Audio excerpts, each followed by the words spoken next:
قلت العون يا رب لا ضاق صدور الرجال، لا تجعل الجيد يا رب الخلايق يهون. تلهمني الصبر والقوة على كل حال يا مالك الملك، أمرك بين كاف ونون. استر عيوبي وعني على الهموم الثقال، لا خاب ظني بخلقك فيك حسن الظنون.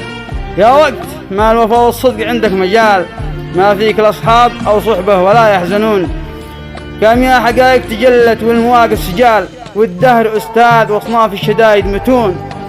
خلاصة القول كله تجتمع في مثال، فيه العبر والفوائد للذي يفهمون. من باع غيرك يبيعك ما عليها جدال، والفسل مهما تصونه والقسم ما يصون. ومن عاش بالمكر بايع مشتري بالرجال، يموت بالذل صاغر تحت رجل الزبون.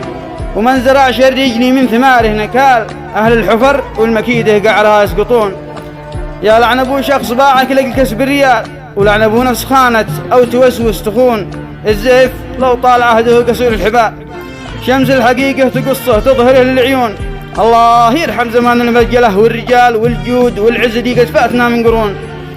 محال يا وقت نخضع للمذلة محال، بالعز حي المنايا حي ريب المنون. والله لو صار همي والصدري جبال، والأرض تمطر خناجر مثل فيض المزون، ما هز شعرها براسي دام والعز مال. والله ربي وحسبي ذي عليه الركون.